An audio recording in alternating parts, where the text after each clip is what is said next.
खुलुमबाय बड' जबनि सोलोंनायगोन नोंथांमोनखौ गिबियावनो गासैखौबो सोलोंनाव बरना लाग्रोनाय जाबाय। नोंथांमोननि थाखाय आं मोनसे गोनांथार भिडिअ लानानै फैदों। जोंहा पीएम किसाननिफ्राय मोननैसो आपडेट ओंखारना फैदों। दा बेनिखायनो आं बे भिडिअखौ लाबोनाय जादों।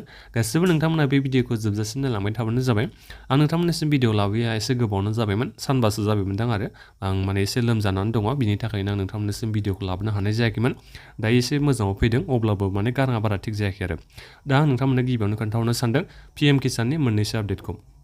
गिबियावनो जाहैबाय जोंहा फैसा बारायनायनि बेलायाव जोङो पीएम किसाननिफ्रायथ' 2000 रांखौ मोनबाय थायो, नाथायबा 4000 रां मोनगोन होननानै एसे निउसाव फैदोंमोन। बिनि बागै आं नोंथांमोननिसिम खोन्थाहरनो सानदों। नोंथांमोनाथ' गासिबो खौरांखौ मोनखाबाय जानांगौ। जोंहा मैया बाजेट सिजोना जानानै थांबाय।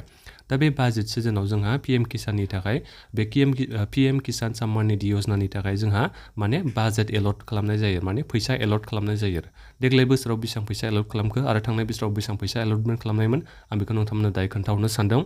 जोंहा थांनाय बोसोरनि बाजेटाव पीएम किसाननि थाखाय 68,000 करोड़ रांखौ पीएम किसाननि थाखाय फैसाखौ एलट खालामदोंमोन। ओमफ्राय देग्लाय बोसोरनि एबा मैया जानानै थांनाय जोंहा बाजेट सिजोनाव मात्र 68,000 करोड़ल' जोंहा पीएम किसान सम्मान निधि योजनानि थाखाय फैसाखौ एलटमेन्ट खालामनाय जादों दे। दा बेहाय जोंहा 9,000 फैसाया एसे खम आरो, माने बाजेटआ एसे खम जानानै फैबाय पीएम किसाननि थाखाय। दा बेहाय मेन खोथायानो जाहैदों जोंना बे फैसाया अब्ला बारायगोन ना बाराया। दा नोंथांमोनाथ' गोबाङानो मिथिखादों जानांगौ, सिगाङाव जायफोर गोबाङानो फैसा मोनबाय थायोमोन बिथांमोननि एकाउन्टआ इनएक्टिभ जाबाय, इनएलिजिबिलिटि जाबाय, गोबां भेरिफिकेसन प्रसेसआ सोलिफिनगासिनो दङ।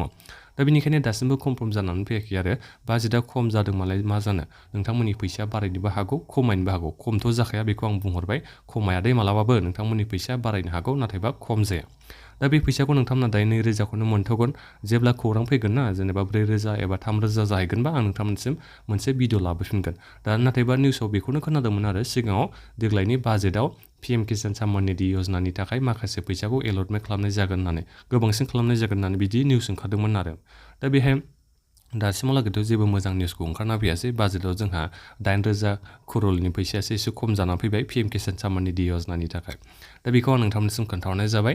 दानिया फैदो जोंहा माला मोनगोन बे 13th इनस्टलमेन्टनि फैसाखौ। दा जोंहाथ' फेब्रुवारि मासआ हाबबाय, दासिमबो जेबो खौरां गैया दे। नाथायबा 15 फेब्रुवारिनि सिगां नोंथांमोना फैसाखौ मोननो हागौ दे।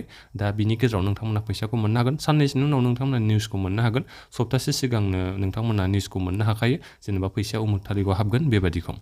दा बेखिनियानोमोन, नोंथांमोना एसे नेनानै थादो। फैसाया बारायमारगोन ना मारा बिनि बागै जेबो खौरां गैया। नाथायबा फैसा हाबनाया दाख्लैनि सिगांनि 12 इनस्टलमेन्टनि फैसा सोनायाबो गोबां खम जादों दे, गोबां खम मानसिफ्रानो फैसाखौ मोननो हादों। दा बेनिखायनो फार्मारफ्रासो खमायखो ना एकाउन्टफ्रासो गाज्रि जालांजोबखो, दा बेखौ बुंनो हाला। दा बेनिखायनो साननैसो नोंथांमोना नेबानो जाबाय फैसाया बारायमारो ना मारा। जेब्ला माने नैबे जोंहा प्राइम मिनिस्टारानो बिथाङानो फैसाखौ सोना हरखायो नालाय, 13th इनस्टलमेन्टनि फैसाखौ बिथाङानो एनाउन्स खालामनानै फैसाखौ सोना हरगोन। दा बेनिखायनो बिथाङा माबाफोर जुदि ब्रिफिं होयोबा, माबाफोर इनफरमेसन हरोबा, अब्ला जों नोंथांमोनसिम भिडिअ बानायनानै खोन्थाहरगोन।